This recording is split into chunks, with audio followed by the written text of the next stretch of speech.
कलाबिंदुनादादि ओंकार मूलम कलाज्योतिमव्यक्तमेकान्तशीलम् कटाक्षं कृपातारकं दीनबन्धुं भजे नित्य श्रीदत्तपदारविन्दं भजे नित्य श्रीदत्तपदारविन्दं तया नमन माझे गुरुपदा जिने दाखविले असे आनंद कंदा तोपकार मज न फिटे कदा देवा परमानंदा तूच फेडी देवा परमानंदा तूच फेडी सर्वज्ञ श्री चक्रधर स्वामी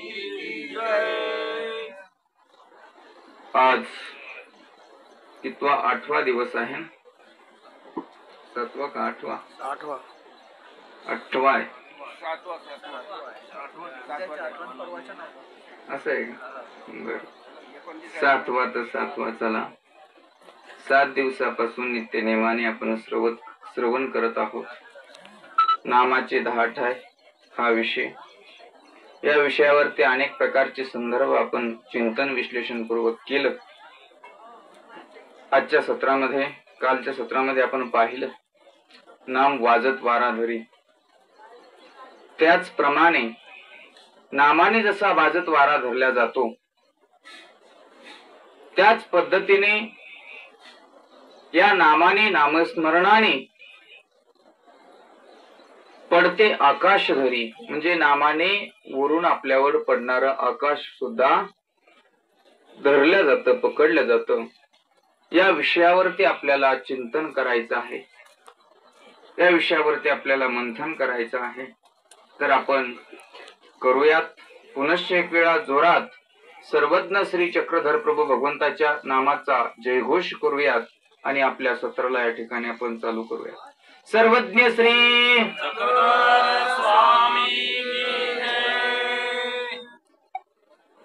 भगवान सर्वज्ञ श्री चक्रधर प्रभू भगवंत ब्रह्मांड नायक परब्रह्म परमेश्वर अवतार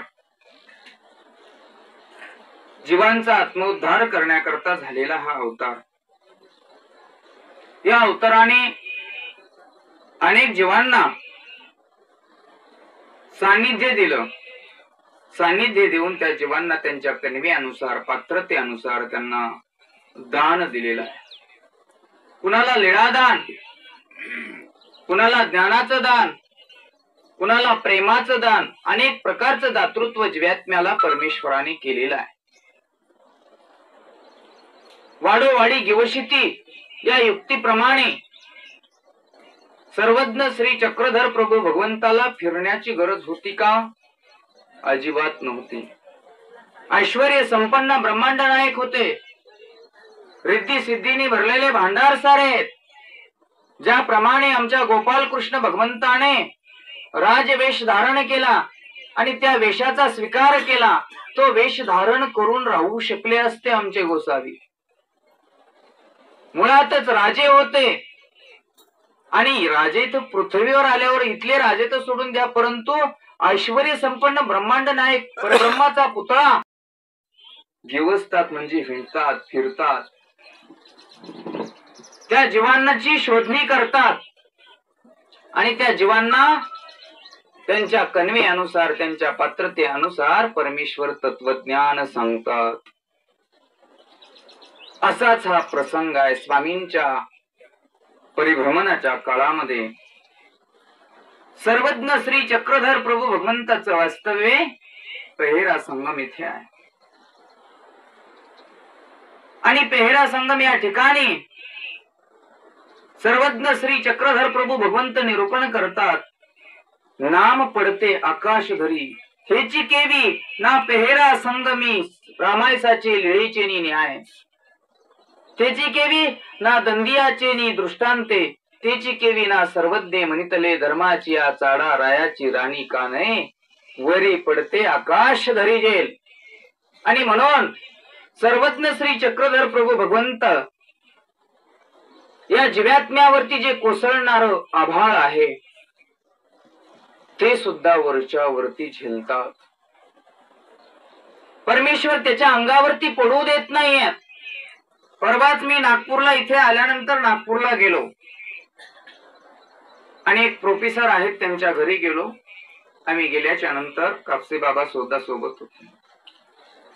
गेल्याच्या नंतर तिथे बसलो. बसल्याच्या नंतर चर्चा चालू झाली आणि बाबा सुवर्णाचं दुकान आहे त्यांचं, ज्वेलरीचं. त्यांनी सांगितलं बाबा या हॉल मधली ही पीओपी जी आहे ही पीओपी 1 महिन्यापूर्वी पडली खाली. मी म्हणलं कशामुळे पडली? ते म्हणले पाण्याने ओलावा धरून ती पीओपी खाली पडली. रात्रभर तो व्यक्ती त्या ठिकाणी झोपलेला आहे, त्याचा परिवार त्या हॉल मध्ये झोपलेला आहे आणि पहाटे 3 वाजता तो व्यक्ती उठला आणि उठून देवाला सकाळची प्रातःकाळची आरती करत होता, पूजावसर करत होता. बाजूला सरकून आणि सगळा परिवार उठलेला होता आणि ती उठून बाजूला गेल्याच्या नंतर ती पीओपी त्या ठिकाणी पडली. प्रत्यक्षातली आत्ता सरेदस्त ती गोष्ट आहे आणि तुमच्या नागपूर मधलीच आहे. इकडे तिकडे जाण्याची गरज नाहीये. त्या व्यक्तीला तुम्ही विचारूही शकता. HB town. आणि म्हणून लक्षात घ्या, नामस्मरणाचं इतकं महत्व आहे की नामस्मरणाने आमच्या जीवनामध्ये येणारं पडणारं कोसळणारं आभाळ परमेश्वर त्याला वरच्या वरी झेलतात, ती घटिका चुकवतात. त्याचं नीतिमंत उदाहरण म्हणजे हे. त्याचप्रमाणे सर्वज्ञ श्री चक्रधर प्रभू भगवंत सांगतात, रामाईसा नावाची एक स्त्री आहे, महिला आहे. अंतःकरणामध्ये भगवंताविषयी आवडी तर आहे. जावं बसावं, तुम्हाला आवडी आहे, फक्त प्रवचनामध्ये जावं बसावं, पोथीमध्ये जावं बसावं इतकी आवडी आहे. परंतु ते श्रवण केलेलं, आपण ऐकलेलं आपल्या अंतःकरणामध्ये उतरवावं, त्याला मुरवावं आणि त्या युक्तीप्रमाणे चालावं ही आवडी मात्र नाही आहे. त्याचप्रमाणे ही रामाईसा मात्र तिला आवडी आहे फक्त भगवंताच्या सान्निध्यामध्ये जाऊन राहण्याची. तिने एक दिवशी युक्ती लढली, आपण आता काहीतरी देवाकरता वेगळा पदार्थ घेऊन जायचा, काहीतरी एक वेगळं फळ घेऊन जायचं. नित्य नेमानेच एकच फळ, लोक अनेक प्रकारचे फळ आणतात आणि आपण काहीतरी जगाच्या वेगळं न्यायचं. देवाकरता जगाच्या वेगळं काहीतरी केलं पाहिजे. लेखन करून एखाद्या ग्रंथाची बांधणी करून परमेश्वराच्या चरणी ते स्मरण अर्पण करतो. ज्याच्याजवळ पैसा आहे तो पैसा त्या धनाच्या अभिलाषेने, ते धन आहे म्हणून आपल्याकडे भरपूर आहे म्हणून परमेश्वराची एक आगळ्या वेगळ्या प्रकारचा अवसर त्या ठिकाणी करतो. एखाद्याकडे फुलाचा बाग आहे, त्या फुलाच्या बागेतून ते फुलं तोडून आणतो आणि त्या फुलाचा अवसर डेकोरेशन त्या ठिकाणी करतो. ते समर्पित करणं आहे. ज्याच्या जवळ जशी जशी कला आहे त्या कलेने परमेश्वर आळवता येतो. लक्षात घ्या, त्या कलेने जी ती कला जर आम्ही संपादित केली, परमेश्वराच्या ठिकाणी समर्पित जर केली ना, तर परमेश्वर त्या कलेला वश होऊन परमेश्वर आम्हाला आमच्यावरती पडणारं आकाश झेलतात. रामाईसाच्या अंतःकरणामध्ये एक कला आहे, रामाईसाच्या देहयुक्तीमध्ये एक कला आहे. तिने ठरवलं की आपण देवाच्या भेटीला जात आहोत, परंतु देवाकरता काहीतरी वेगळं, जगाच्या वेगळं, लोकांच्या वेगळं आपण घेऊन गेलं पाहिजे. ती तयारीला लागली. एका वृक्षाचं ओलं नारळ तोडलं आणि ओलं नारळ तोडून घरामध्ये आली. ते नारळ सुंदर अशा प्रकारे छिलवून काढलं. त्यामधला गोल असणारा गाभा मात्र अखंड काढला आणि अखंड काढून त्याच्या वरचं जे साल्ट आहे ती सुद्धा किसणीने खिसून काढलं. त्याला छोटस तोंड केलं, छिद्र केलं, त्याला झाकण तयार केल्यासारखं केलं. त्याच्या आतमध्ये त्या नारळामध्ये पांढरं शुभ्र नारळ गोल एकदम बॉल सारखं, त्या नारळामध्ये साखर भरली आणि ते परत नारळाला झाकण लावून दिलं. कलायुक्त तो पदार्थ तयार केला, ते फळ तयार केलं. जणू असं जर समोर ठेवलं असेल तर एखाद्याला वाटावं की हे कोणतं फळ आहे, नवीनच दिसत आहे. ते फळ घेऊन मात्र देवाच्या दर्शनाला आली.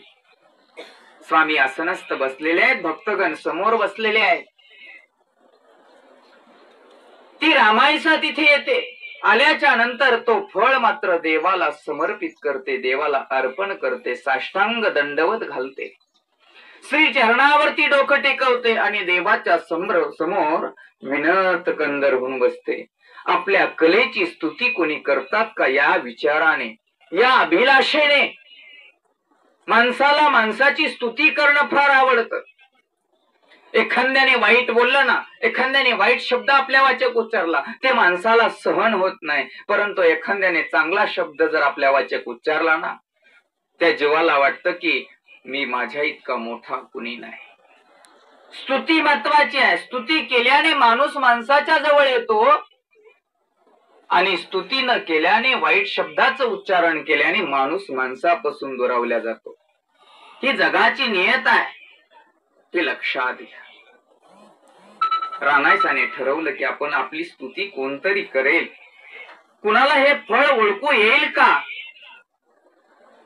बराच वेळ स्वामींच्या समोर बसले.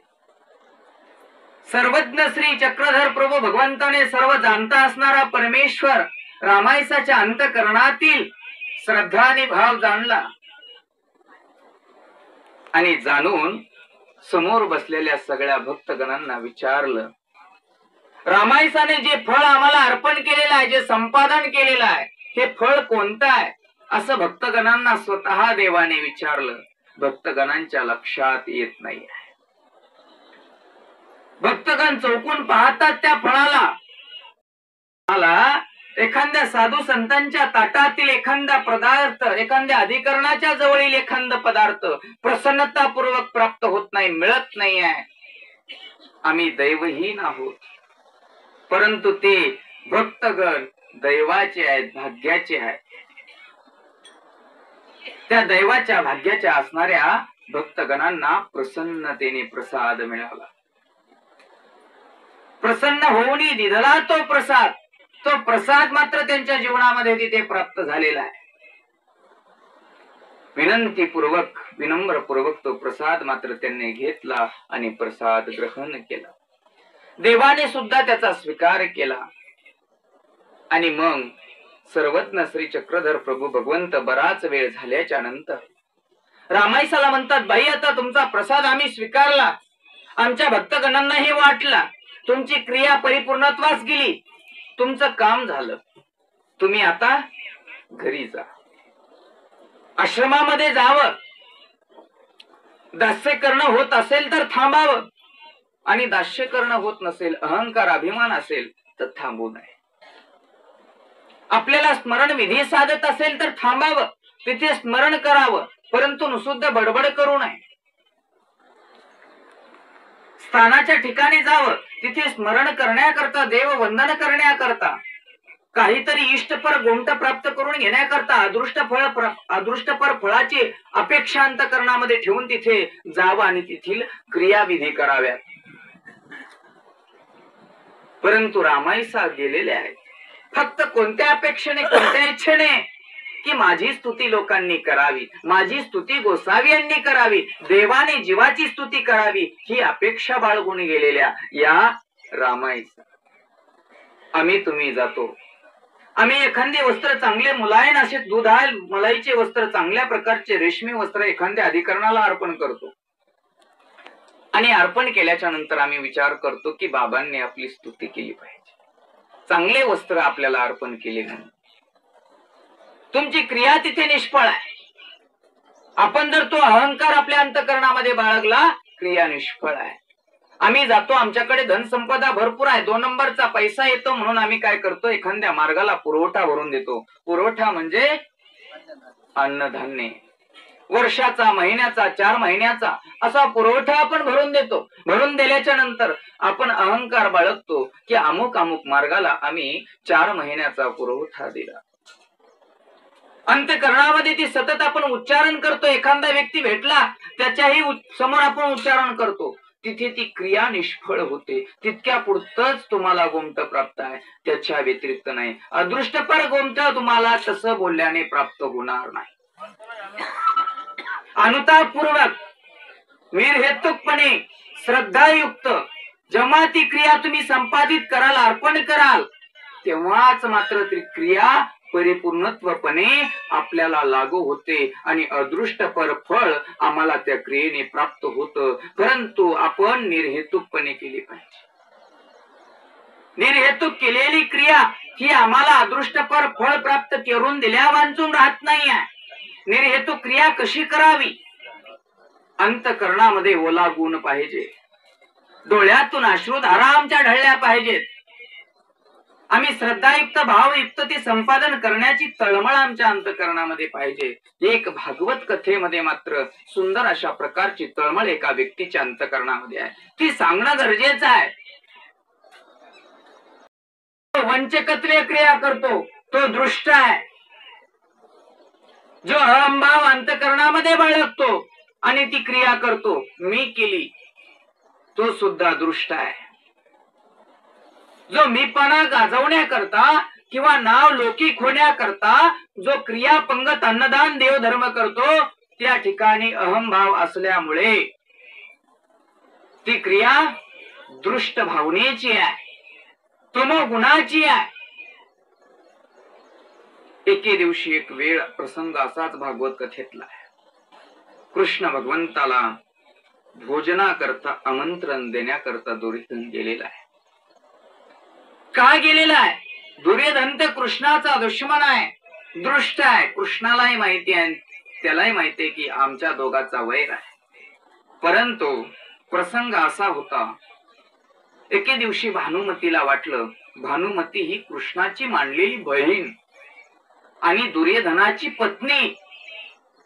ही भानुमती म्हणते एके दिवशी आपल्या पतीला, दुर्योधनाला म्हणते, का हो महाराज, कृष्ण जेव्हा केव्हा हस्तिनापुरामध्ये येतो, पांडवांकडे जातो, द्रौपदीकडे जातो, त्यांच्या घरचं अन्न स्वीकारतो, खातो, जेवण करतो आणि तिथून तिकडेच जातो, आपल्याकडे कधी येत नाही.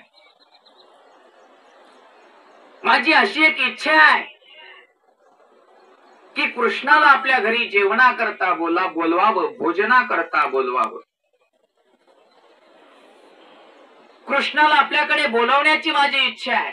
ती इच्छा मात्र आपल्या पती देवाला तिने प्रगट करून सांगितली दुर्योधनाला. जो व्यक्ती क्रूर कर्म करतो, वाईट कर्म करतो, त्याला चांगली गोष्ट जरी सांगितली, त्या चांगल्या गोष्टीमध्येही तो काहीतरी काही ना काही उणीव वाईट काढत असतो, वाईट काढत असतो. दुर्योधनाला एक दुसऱ्याच प्रकारची युक्ती त्या ठिकाणी सुचल्या गेली. भानुमतीने सांगितल्याच्या नंतर आपल्याला कृष्णाला बोलवायचं आहे. त्यांनी युक्ती सुचली की कृष्णाला बोलवायचं आहे, जेवणाकरता बोलवायचं आहे, भानुमतीने बोलवलंय म्हणून सांगायचं आहे, आमंत्रण द्यायचं आहे. कृष्ण आल्या वांचून राहणार नाही आणि हाच तो क्षण आपल्याला मिळेल, हीच वेळ आपल्याला मिळेल की कृष्णाचं या ठिकाणी वध करता येईल. त्या कृष्णाला आपल्या रस्त्यातील जो काटा आहे ना, त्या काट्याला बाजूला सारता येईल. अशी दृष्ट भावना मात्र दुर्योधनाच्या अंतःकरणामध्ये भानुमतीमुळे निर्माण झाली. आता दुर्योधनाने ठरवलं, भानुमतीला सांगितलं, काही हरकत नाही, मी त्याला आमंत्रण देईन. अमुक अमुक दिवस ठरला, तारीख ठरली, कृष्णाला या दिवशी आपल्याला बोलवायचं आहे. निमंत्रण घेऊन मात्र आता दुर्योधन गेला, कृष्णाला दंडवत घातला. कृष्ण भगवंताने तो दंडवत स्वीकारला. ठीक आहे, काही हरकत नाही, मी येईन. ठरलेल्या दिवसाप्रमाणे, ठरलेल्या तारखेप्रमाणे मात्र आता कृष्णाची जंगी स्वागताची तयारी हस्तिनापुरात झाली. हस्तिनापुरामध्ये बरेच लोक, जन समुदाय जमलेला आहे. की श्री कृष्ण येत आहे, त्या कृष्णाचं रूप आपल्या डोळ्यामध्ये श्री नेत्रांमध्ये साठवण्याकरता गोर गरिबांची ही तितकीच मांडियाळी त्या ठिकाणी जमलेली आहे. आणि त्यामध्येच सर्वात गरीब असणारे विदुर काका, विदुर काका सुद्धा लांबून पाहत होते. कृष्ण रथामध्ये आहे आणि रथामध्ये असणारा कृष्ण स्मित हास्य करून संपूर्ण जगाला दर्शन देत होता. सगळ्या गोर गरिबांच्या मांडियाळीला तो दर्शन देत होता. कृष्णाच्या मुखड्याकडे, चेहऱ्याकडे पाहिलं आणि मनात विदुर काकाच्या त्या कृष्णाच्या श्री नेत्रांकडे पाहून, त्या कृष्णाच्या श्री करांकडे पाहून, त्या कृष्णाच्या बोहळ्यांकडे पाहून, ही मूर्त माझ्या घरामध्ये केव्हा मात्र विराजित होईल अशी अपेक्षा मात्र विदुर काकांच्या अंतःकरणामध्ये निर्माण झाली. सर्व जाणता तो सर्वज्ञ आहे, कृष्णाने जाणलेला आहे. विदुर काकांकडे त्याने पाहिलं, परंतु कृष्ण बोलला नाही. का तर राजा आहे आणि विदुर काका दासी पुत्र आहेत. परंतु काकांकडे पाहून मात्र इतका आनंदी चेहरा होता कृष्णाचा, स्मित हास्य, एकदम हास्य चेहरा दिसत होता. आणि विदुर काकाचा एकदम पडलेला चेहरा. वाजत गाजत स्वागताच्या फुलाच्या वर्षावामध्ये मात्र ती मिरवणूक कृष्णाची मात्र हस्तिनापुरात त्या राजवाड्यामध्ये पोहोचली. विदुर काका पाठीमागून पाहत होते. जोपर्यंत कृष्ण दिसत होता तोपर्यंत पाहत होते. कृष्ण भगवंत मात्र द्वाराजवळ पोहोचले. दाराच्या जवळ आपलेली मांडलेली बहीण भानुमती मात्र आरतीचं ताट घेऊन समोर आलेली आहे. आणि आरतीचं ताट घेऊन आलेली ती बहीण मात्र डोळ्यातून अश्रुधारा ढळत होती आणि कृष्णाला गंध अक्षदा केला, पुष्प अर्पण केले, पुष्पहार घातला आणि आरती ओवाळली. हात लटलट कापत होते आणि डोळ्यातून अश्रूंच्या धारा मात्र ढळत होत्या. तेव्हा मात्र कृष्णाने विचारलं, काग दिदे, काग ताई, तू का रडतेस? तेव्हा भानुमतीने उत्तर दिलं, कृष्णा, अरे तू जेव्हा केव्हा येतो हस्तिनापुरामध्ये तेव्हा पांडवांच्या घरी जातो, द्रौपदीकडे जातो आणि तिथून तिकडे जातो. माझी आठवण तुला येत नाही का रे बाबा? मी तुझी बहीण आहे ना.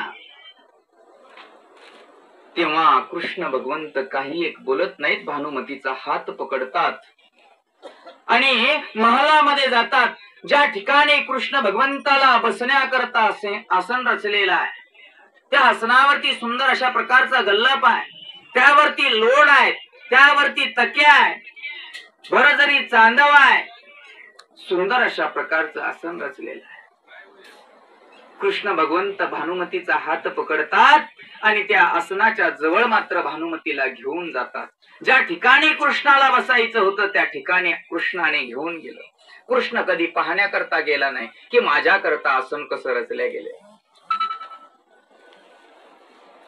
भानुमतीला तिथे घेऊन जातात आणि त्या आसनावरती जो असणारा गल्लप आहे, त्या आसनावरती असणारा जे काही वस्त्र आहे, ते वस्त्र मात्र आपल्या श्रीकराने उचललं आणि खाली मात्र षडशास्त्रधार असे क्षणार्धामध्ये माशी जरी बसली तरी क्षणार्धामध्ये तिथे कट होईल इतके धारधार शास्त्र त्या ठिकाणी त्याने लावून ठेवलेले होते. कपटी भाव, दृष्ट भावना अंतकरणामध्ये की कृष्णाला मारायचं, अशा पद्धतीने मारायचं. भानुमतीला ते दाखवलं आणि सांगितलं, भानुमते, तुझा पती दृष्ट आहे आणि दृष्टाच्या घरचं अन्न मी कधी सेवन करत नाही, दृष्टाच्या घरी मी कधी जात नाही आणि दृष्टाचं काही एक स्वीकारात घेत नाही, त्याकरता मी तुझ्या घरी येत नाही. आज मी तुझ्या विनंतीला मान देऊन आलो होतो, तेही तुला प्रत्येक आणून दाखवावं. तुझी खंत जी तू सतत खंती निर्माण करते ना, ती खंतीचं निरसन करण्याकरता, त्या खंतीचं सात्वन करण्याकरता मी खऱ्या अर्थाने आज इथपर्यंत आलेलो आहे. परंतु मी तुझ्या घरचं अन्न मात्र स्वीकारणार नाही, जेवणार नाही, खाणार नाही. भानुमतीने विनंती केली, अरे कृष्णा, म्हटलं देवा मलाही भूक लागली. कृष्ण भगवंत म्हणतात थांब थोडस. उद्धव देव म्हणतात मलाही देवा भूक लागली. उद्धवाला देव म्हणतात थांब थोडस. चालत चालत बाहेर निघाले, रथापर्यंत पोहोचले. परंतु विचार केला आपण रथात बसून जायचं नाही आहे, आपण चालत जायचं आहे. कृष्ण भगवंत चालत चालत चालत चालत विदुर काकाच्या पर्णकुटीपर्यंत पोहोचले. विदुर काकाच्या अंतःकरणातील श्रद्धा भाव मात्र आज जागृत झाला आणि जगाचा नियंता मात्र विदुर काकांच्या दारी आला. दारापाशी येऊन मात्र हाक मारली. हाक मारताच क्षणी विदुर पत्नी काकी मात्र स्नान करत आहे. काकीने आवाज दिला, कोण आहे रे बाबा? दाराला आवाज देतो, दार वाजवतो. कृष्णाने आवाज दिला, काकी मी आहे. मी म्हणजे कोण रे बाबा? काकी मी तुमचा कृष्ण आहे. कृष्ण म्हणताच क्षणी काकींना आनंद विभोर झाला. गगनामध्ये आनंद मावेनासा झाला. विवस्त्र असणारी महिला स्त्री स्नान करत होती आणि त्या विवस्त्र असल्या जशी आहे त्या अवस्थेमध्ये मात्र बाहेर आली आणि दार उघडलं. कृष्णाला पाहिलं आणि पाहताच क्षणी आनंद अश्रू मात्र डोळ्यातून ढळू लागले. लगबगीने 2-3 पाठ टाकले. पाटावरती कृष्णाला बसवायचं तर कृष्णाच्या पाटावरती स्वतः बसली आणि कृष्णाला खाली बसवलं. आणि आता संवाद चालू झाला. क्षमावार्ता विचारणं चालू झाली आणि आनंदमय निमग्न कृष्णाचा चेहरा मात्र, कृष्णाची मूर्त मात्र श्रीनेत्रामध्ये डोळ्यामध्ये साठवत होती. बराच वेळ झाला. कृष्णाने स्वतःच म्हणलं, काकी मला भूक लागलेली आहे, काही खाण्याकरता असलं तर द्या ना. काकीच्या दारासमोर एक केळीचं झाड आहे, वृक्ष आहे. त्या वृक्षाला काही केळी लागलेली होती, अर्धी पिकलेली अर्धी कच्ची अशा प्रकारची ती केळी. ते केळी लगबगीने तोडल्या. विवस्त्र आहे आणि विवस्त्र अवस्थेमध्येच त्या केळी तोडल्या. केळी तोडून केळीचं साल्ट सोलायचं आणि साल्ट मात्र कृष्णाला द्यायचं, गाभा स्वतः खायचा. कृष्णाने साल्ट सुद्धा खाल्लं. बराच वेळ झाला. विदुर काका बाहेर गेलेले होते. नदीवर स्नान करून कुठून तरी भिक्षा करून यावी या हेतूने गेलेले होते. नदीवर स्नान केलं आणि रस्त्याने येता येता गल्ली बोळ्यामध्ये नगरामध्ये भिक्षा मागितली. परंतु विदुर काकाच्या भिक्षेमध्ये झोळीमध्ये काही एक आलं नव्हतं, काहीच नव्हतं. विदुर काका लगबगीने घरी आले आणि घरी येऊन पाहतात तर ब्रह्मांडाचा नायक परब्रह्मा परमेश्वर अवतार, ज्या अवतार आपल्या घरी येण्याकरता पर्णकुटीमध्ये येण्याकरता आपण खंत निर्माण करत होतो, तो आपल्या घरी बसून मात्र केळीचे साल्ट खात आहे. काकांनी पाहिलं आणि काकांच्या डोळ्यातून अश्रू निघाले. काका लगबगीने आले आणि काकीला जोरामध्ये ओरडले, अगं वेडी झालीस का? तुला समजत आहे का? तू विवस्त्र आहेस आणि असतानाही गाभा केळीचा तू खातेस आणि कृष्णाला साल्ट देतेस का? विदुर काकांनी असं म्हणताच क्षणी ती भानावर आली आणि ती बाजूला सरकली. काकांनी पाठ टाकला. कृष्ण मात्र पाटावरती विराजित झाला. विराजित झाल्यानंतर विदुर काकाने आनंदमयी चेहऱ्याने दुःखरूपपूर्वक आनंद अश्रू ढाळून देवाला दुःखपूर्वक प्रार्थना केली की देवा दया घना, माझी इच्छा अंतःकरणातील जाणून आपण देवाने त्या ठिकाणी केली. केळीचं साल्ट सुद्धा स्वीकारात घेतलं. 2 केळी खाऊन झाल्या. थोड्या वेळाने परत काकींना सांगितलं, काकी भूक लागलेली आहे, स्वयंपाक काहीतरी तयार करा. विदुर काकीने काकांना बोलवलं, पतीला बोलवलं, विदुराला बोलवलं आणि सांगितलं आपल्याकडे काही नाही आहे. कृष्ण म्हणतोय स्वयंपाक तयार करा. कृष्णाला स्वयंपाकामध्ये काय वाढायचं, काय तयार करायचं, काही सूचना काकीला झाली. विदुराने सांगितलं काही हरकत नाही, मी बाहेर जातो, कुठेतरी काहीतरी मिळेल का पाहतो, थोडस थांब. विदुर काकीने मात्र सांगितलं ठीक आहे, जा, लगबगीने जा, परंतु लवकर या. विदुर काका बाहेर निघाले. घराच्या बाहेर निघाले. कृष्णाला, उद्धवाला, अर्जुनाला सांगितलं क्षणामध्ये आलो. बाहेर निघाले. जे सावकार आहेत प्रत्येक सावकाराकडे विदुर काका जायचे आणि विनंती करायचे, जगाचा मालक माझ्या घरी जेवायला आलेला आहे, माझ्याकडे काही नाही रे बाबांनो, परंतु मला 1 किलो तांदूळ तरी द्या, मला 1 किलो तांदूळ द्या, अशी विनंती प्रत्येक सावकाराच्या दुकानाच्या समोर, प्रत्येक सावकाराच्या दाराच्या समोर जाऊन हात जोडून विदुर काका करायचे. परंतु विदुर काकाला कुणीही धान्य देत नव्हतं. संपूर्ण गावातील सावकार संपले. विदुर काका हताश होऊन उदास झालेल्या अंतकरणाने विदुर काका वापस आले आणि विदुर काका दुःख करू लागले. मी अभागी आहे, दैवहीन आहे, असं मनातल्या मनात स्वतःशी स्वतःला दोष देऊन मात्र जगाचा मालक घरी आलेला आहे, परंतु जगाच्या मालकाला मी अन्नाचा कण सुद्धा वाढू शकत नाही, माझी किती मोठी शोकांतिका आहे, अशा मात्र दुःख अंतकरणामध्ये विदुर काका करत करत झोपडीच्या दारापर्यंत आले.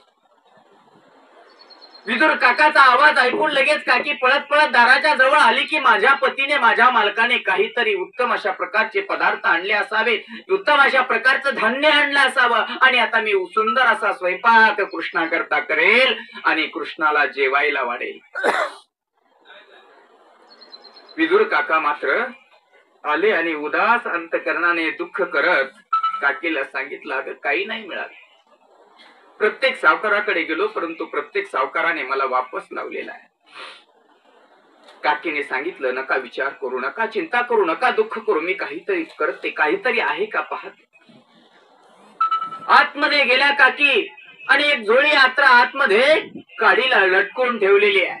ती झोळी मात्र घेतली आणि त्या झोळीमध्ये पाहिलं तर 1 मुष्टीभर पीठ होतं. ठेवण्याकरता डब्बे नव्हते, ठेवण्याकरता कोणती वस्तू नव्हत्या, भांडे सुद्धा विदुर काकाच्या घरामध्ये नव्हते, लक्षात घ्या, भांडे सुद्धा नव्हते. इतकी अवस्था दुरावस्था विदुर काकांची होती, परंतु जगाचा मालक त्याच्याच घरी गेलेला आहे.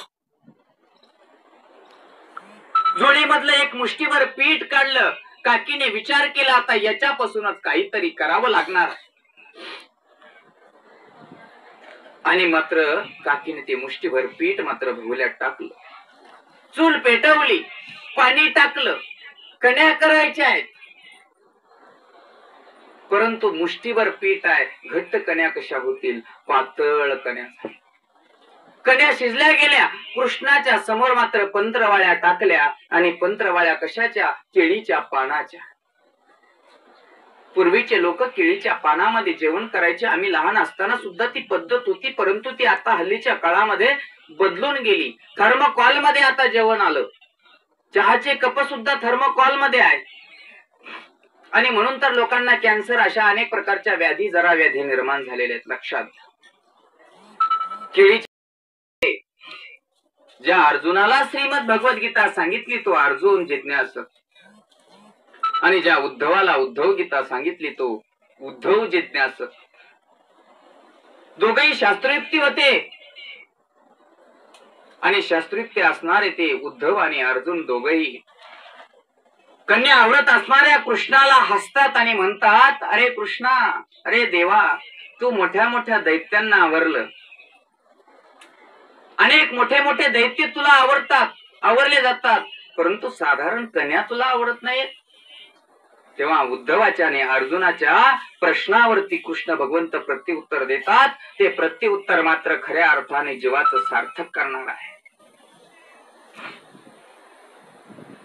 जेव्हा कृष्ण भगवंत म्हणतात, उद्धवा, अर्जुना, मोठ्या मोठ्या दैत्यांना मी आवरू शकतो, संपूर्ण जगाचा विनाश, विस्पत्ती, सगळ्या जगाला आवरण्याची ताकद, क्षमता माझ्यामध्ये आहे, परंतु या भक्तीच्या, भावनेच्या, श्रद्धेच्या, आवडीच्या, प्रेमाच्या या कण्या आहेत, या कण्या मी आवरू शकत नाही रे, आवरू शकत नाही. हे प्रत्युत्तर मात्र उद्धवाच्या आणि अर्जुनाच्या जीवनातील एक महान प्रसंग होता. तेव्हा मात्र उद्धवाच्या आणि अर्जुनाच्या अंतकरणामध्ये दृढ श्रद्धा बसली की जिथे भक्ती आहे, जिथे भाव आहे, तिथे देव आहे. जिथे भक्ती नाही आहे, जिथे भाव नाही आहे, तिथे देव नाही आहे. लक्षात घ्या. क्रिया करावी तर निर्हेतुक. विदुर काकाची क्रिया ही निर्हेतुक आहे, कोणताच हेतू अंतकरणामध्ये नाही. नाही तर आम्ही करतो, आमच्या मुलाला नोकरी लागली म्हणून आम्ही पंगत करतो, आम्हाला मुलगा झाला म्हणून आम्ही पंगत करतो, आमच्या मनोकामना परिपूर्ण झाल्या म्हणून आम्ही क्रिया करतो. आमच्या क्रिया प्रत्येक हेतुपूर्वक आहे. प्रत्येक क्रिया करत असताना हेतुपूर्वक करा. नवरात्र आहे म्हणून तुम्ही पंगत करता, हा सुद्धा एक हेतूच आहे. नवरात्रात लोक येतात म्हणून पंगत करता, हाही हेतूच आहे. निर्हेतुक क्रिया त्याला म्हटलं जातं की कोणताच हेतू नाही, आपल्याला निर्हेतुकपणे दान करायचं आहे, ती क्रिया निर्हेतुक. हेतू कशाचाच नाहीये, देवाने दिलेला आहे. तुझे तुला अर्पणी देवा मागतो मी दान. देवा माझं काहीच नाही आहे, सर्वस्व तुझं आहे आणि तुझंच तुला मी अर्पण करतोय. आणि आहेच, आमचं तुमचं काय आहे जगामध्ये? काहीच नाही आहे. आमचं तुमचं काही नसतानाही आम्हाला तुम्हाला तो अहंकार आहे, अहंभाव आहे, ही आमची तुमची शोकांतिका आहे. आमचं तुमचं या जगामध्ये काही नाही. परंतु आम्ही म्हणतो की आम्ही देवाला दिलं. आम्ही देवाला काही देऊ शकत नाहीत, उलट देवानेच आम्हाला भरपूर काही दिलेलं आहे. तुमचे डोळे जर गेले तर लक्षात घ्या, तुमच्या डोळ्याला लेस टाकण्याकरता 30-30, 40-40 हजार रुपये, 50-50 हजार रुपये डॉक्टरला देऊन मात्र लेस टाकावी लागते. तुमचा पाय मोडला तर रॉड टाकून तुमचा पाय उभारणी करण्याकरता, पूर्ववत होत नाही परंतु फक्त उभं राहण्याच्या योग्य करण्याकरता तुम्हाला लाखो रुपये डॉक्टरला द्यावी लागतात. त्या देवाने तुम्हाला 2 पाय फ्री मध्ये दिलेले आहेत. ज्या हाताने तुम्ही कष्ट करता, ज्या हाताने तुम्ही कमाई करता, ज्या हाताने तुम्ही प्रपंच उभा करता, ते हात तुम्हाला परमेश्वराने फ्री दिलेले आहेत.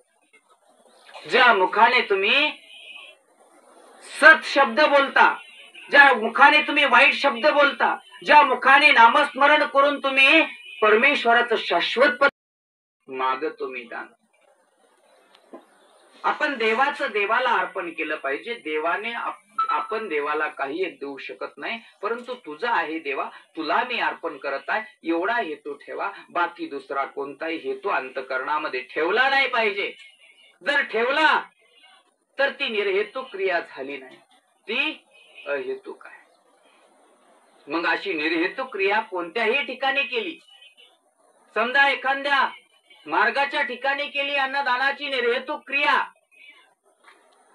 तिथे भूतभजनाचा म्हणजे निर्हेतुक भूतभजन ते ज्ञानाप्रती साधन म्हणलेलं आहे सर्वज्ञ श्री चक्रधर प्रभू भगवंताने. आणि ते निर्हेतुक भूतभजन म्हणजे निर्हेतुक ज्ञानियाच्या ठिकाणी केलेली क्रिया. ज्ञानाप्रती म्हणजे ज्ञानाचा अधिकार त्या क्रियेने निष्पन्न होतो. आणि हीच क्रिया जर अशी निर्हेतुक क्रिया ईश्वर अवताराच्या ठिकाणी, परमेश्वर अवताराच्या ठिकाणी, सावेव साकार झालेल्या अवताराच्या ठिकाणी, हाताचे माने 3.5 हाताचं मूर्त धारण केलेल्या त्या अवताराच्या ठिकाणी जर आम्हाला घडली निर्हेतुक मायापूर भजन, ते प्रेमा प्रतिसाद. ईश्वर अवताराच्या ठिकाणी निर्हेतुक क्रिया घडली तर तो प्रेमाचा अधिकारी आहे. आणि निर्हेतुक क्रिया ज्ञानियाच्या ठिकाणी घडली तर तो ज्ञानाचा अधिकारी आहे. मग ही निर्हेतुक क्रिया आमच्या जीवनामध्ये आम्हाला घडली पाहिजे. इथे सांगण्याचा तात्पर्य म्हणजे हाच. रामायचा आहे, देवाला ते अर्पण करतात, पण हेतू स्तुतीचा आहे, हेतू आपुलकीचा आहे, हेतू अहंकाराचा आहे, अहंभावनेचा आहे. माझ्यासारखं फळ कुणी तयार करू शकत आणि कुणाला ओळखूही आलं नाही. कुणाला ओळखू आलं नाही म्हणल्यानंतर कुणाला बनवताही येत नाही. हा अहंभाव. तरी देवाने तो स्वीकारात घेतला आणि प्रसाद करून सगळ्यांना वाटला. वाटल्याच्या नंतर देव म्हणतात, बाई तुमचा क्रिया आता आम्ही स्वीकारली, तुम्ही घरी जा. रामायसा म्हणतात, देवा मी राहू इच्छिते. ते म्हणतात, नाही नाही तुम्ही आता आज तुम्ही जा घरी. देवाने सांगितल्याप्रमाणे रामायसा उठली, देवाला दंडवत केला, श्री चरणावरती माथा टेकवला आणि रामायसा निघालेली आहे. घराकडे गेली, रात्रीचा मुक्काम घरी केला. सकाळी उठली, लगबगीने स्नान केलं, सुंदर कपडे घातले, देवाच्या भेटीला पुनश्च जायचं आहे आणि देवाकडेच राहायचं आहे. उद्देश अंतःकरणामध्ये आहे. रामायसा परत आली.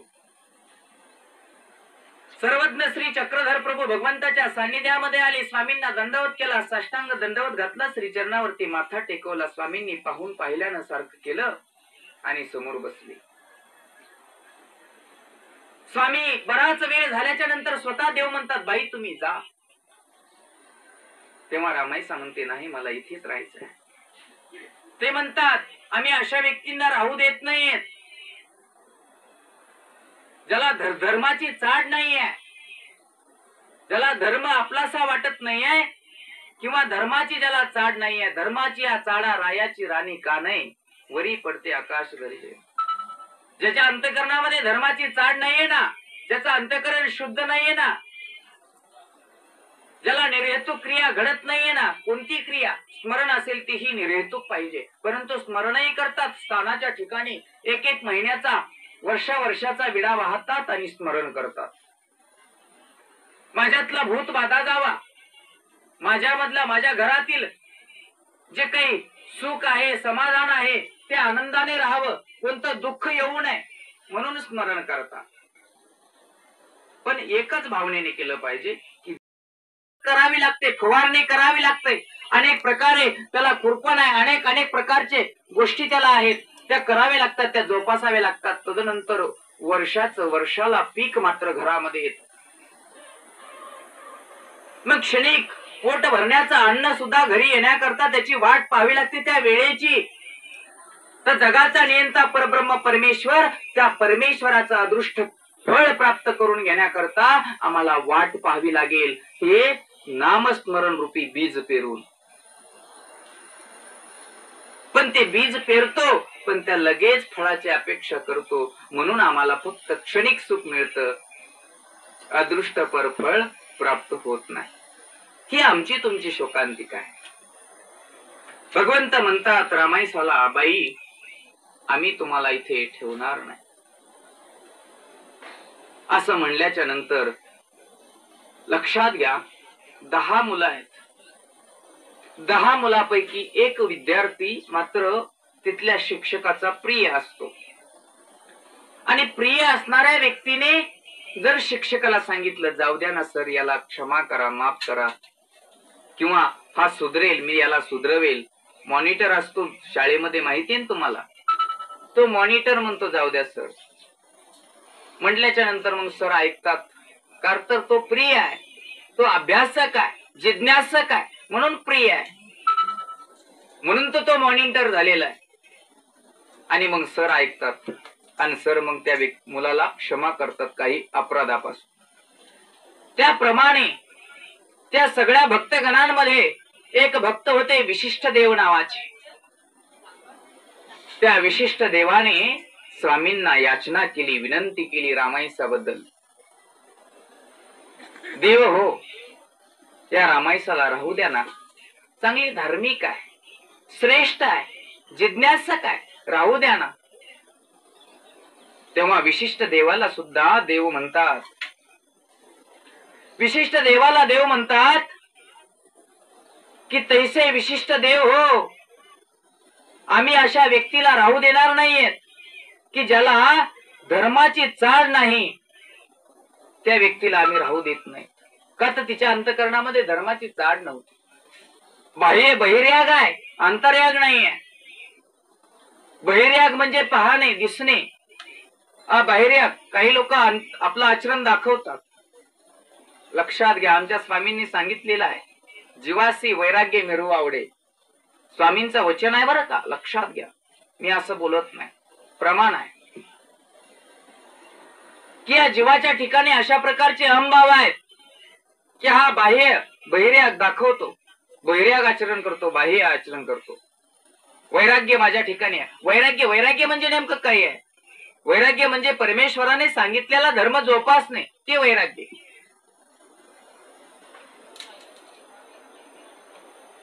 आणि नुसुद्ध लोकाला दाखवण्याकरता वैराग्य स्वीकारलं नसतं का? मी वैराग्य आहे माझ्या ठिकाणी हे दाखवायचं नसतं. जो दाखवतो तो वैराग्य नाही, जो दाखवत नाही तो वैराग्य. देवाने सांगितलेल्या सगळ्या वचनाचं प्रतिपालन करतो पण दाखवत नाही. प्रत्ययाला दुसऱ्याच्या येऊ देत नाही. लोकांच्या दृष्टीला ते आपलं आचरण, तत्वज्ञान, आपलं स्मरण, आपला विधी, आपलं अभ्यास पडू देत नाही. ते वैराग्य. आणि म्हणून विशिष्ट देवाला स्वामी म्हणतात आम्ही राहू देत नाही. यांच्या अंतःकरणामध्ये धर्माची चाड नाही, श्रद्धा नाही, भाव नाही आणि ह्या मात्र धर्मी लागू शकत नाही. परत विशिष्ट देव म्हणतात देवा राहू द्या ना हो. आणि काही अपराध त्याच्याकडून घडला जरी असेल तर त्या मुलाला आपण क्षमा करतो की आज नाही उद्या तरी सुधरेल, उद्या नाही परवा तरी सुधरेल, परवा नाही तेरवा तरी सुधरेल. पण वारंवारच तो जर तशाच पद्धतीचं वर्तन करत असेल तर त्या मुलाला आईबाप सुद्धा, ज्या आईबापांनी आपल्या उदरातून त्याला जन्मास घातलेला आहे ते आईबाप सुद्धा त्या मुलाला वेगळं काढतात.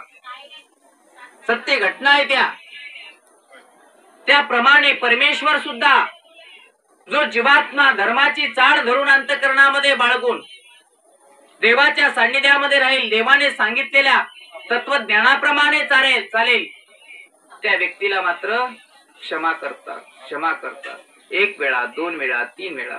आता काही लोक दोष अपराध करतात, वाईट बोलतात आणि तदनंतर न दंडवत घालतात. क्षमा करा. तुम्ही एक वेळा वाईट बोलले, क्षमा करा म्हणून दंडवत घातला, देव माफ करेल. तुम्ही प्रत्येकालाच वाईट बोलाल आणि प्रत्येकाच्या समोर दंडवत घालाल, तिथे देव थोडं क्षमा करणार आहेत तुम्हाला.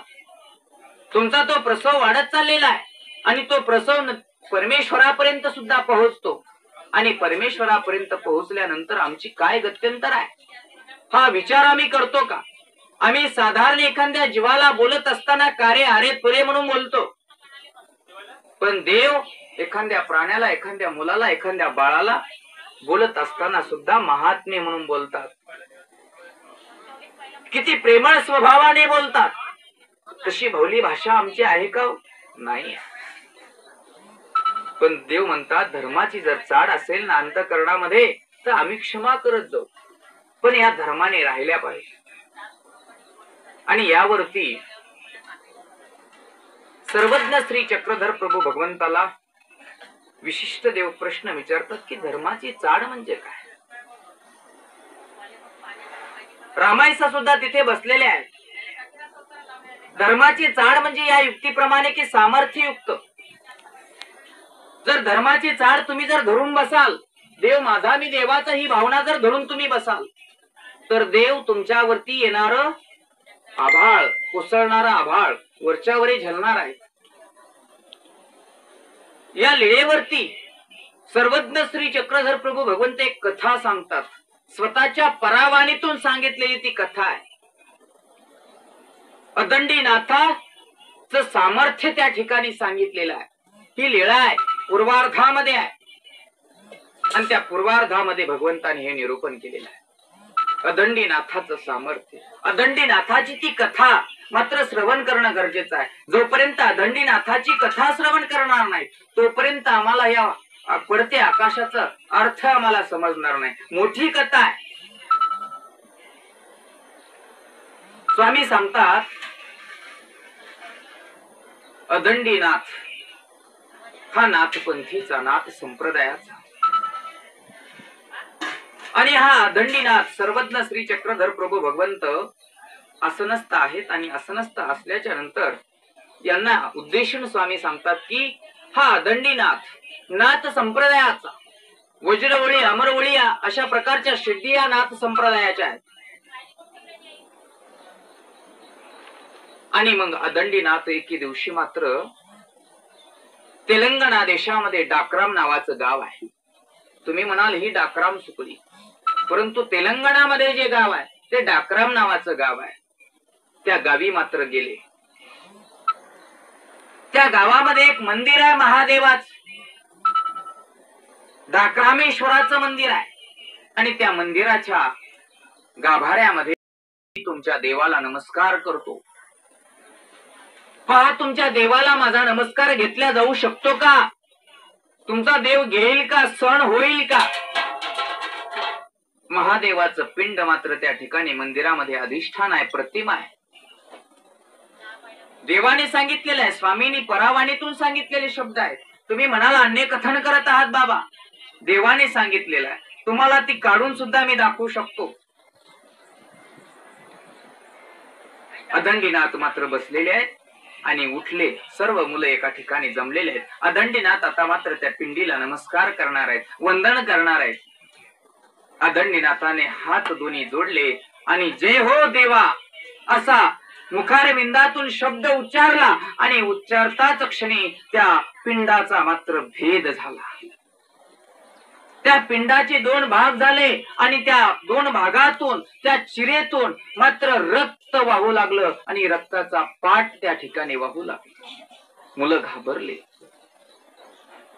घाबरलेल्या मुलांकडे अदंडीनाथाने पाहिलं का तुमच्या देवाला माझा नमस्कार जमला का? नाही जमला. अदंडीनाथांच्या कमरेला जोगवट्टा होता. पूर्वीचे लोक अटनादिक्रमे आमचे महानुभाव जरी गेले, आमच्या स्वामींना सुद्धा मल्लाने जोगवट्टा अर्पण केलेला होता. त्याला मूल झालं आणि त्याने ती लीळा मोठी आहे. तीही तेलंगणा देशामधलीच लीळा आहे. तिथे जोगवट्टा अर्पण केला होता. स्वामींनी स्वतःच्या परावाणीतून सांगितलेला एकांतातली ती गोष्ट. तसा जोगवट्टा अदंडीनाथाच्या कमरेला सुद्धा होता. तो जोगवट्टा याकरता असतो, स्मरण करायला बसल्यानंतर, विजनाला बसल्याच्या नंतर आपण इकडे तिकडे हालू नये किंवा आपल्या पाठीला पायाला त्रास होऊ नये याकरता तो जोगवट्टा साधक वापरायचे. आणि तो जो जोगवट्टा आहे तो जोगवट्टा कमरेचा अदंडीनाथाने सोडला. महादेवाच्या त्या दोन्ही पिंडीला जो भेद झालेला आहे त्या दोन्हीला जुळवण्याचा प्रयत्न करून त्याला दोन्हीला बांधून दिला आणि आता अहंकारयुक्त दाढीवरती, विषयावरती हात फिरवत मात्र अदंडीनाथ निघाल्याच्या नंतर रस्त्यामधून आता तेलंग देशामधून राम डाक्राम करून मात्र ते इकडे येत आहेत. आणि इकडल्या साईड कोण गोरक्षनाथ तिकडे जात आहेत. रस्त्यामध्ये दोघांची भेट झाली. दोघे रथी महारथी, या दोन्ही रथींची भेट झाली. आणि जेव्हा केव्हा दोघं समानतेचे असतात ना, दोघांकडे समानतेचं ज्ञान किंवा दोघही समानतेची युद्ध आहेत, तेव्हा मात्र त्या युद्धामध्ये आणि त्या धर्मचर्चेमध्ये एक प्रकारची वेगळ्या प्रकारची स्फूर्ती निर्माण होते किंवा वेगळ्या प्रकारचं त्या ठिकाणी रूपांतर त्या ठिकाणी उद्भवत असतं आणि ते रूपांतराला येऊन प्रत्ययाला येतं.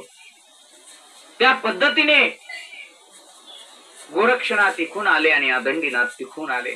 दोघांची भेट झाली. दोघांना एकूण एकाला नमस्कार झाला. गोरक्षनाथाने अदंडीनाथाला विचारलं, का हो कुठे चाललात? अदंडीनाथाला विचारलं. अदंडीनाथाच्या अंतःकरणामध्ये अहंकार. अदंडीनाथाने मोठ्या अहंकाराने, अहम भावनेने सांगितलं, डाक्रामे भेदला. आता आम्ही उत्तर भारतामध्ये जे मंदिर आहेत महादेवाचे, काही काशी विश्वेश्वर म्हणतात, कोणते तर अशी 2-3 आहेत. परंतु आता आम्ही डाक्रामाला भेदलं. परंतु तिकडल्याही मंदिरातील पिंडांना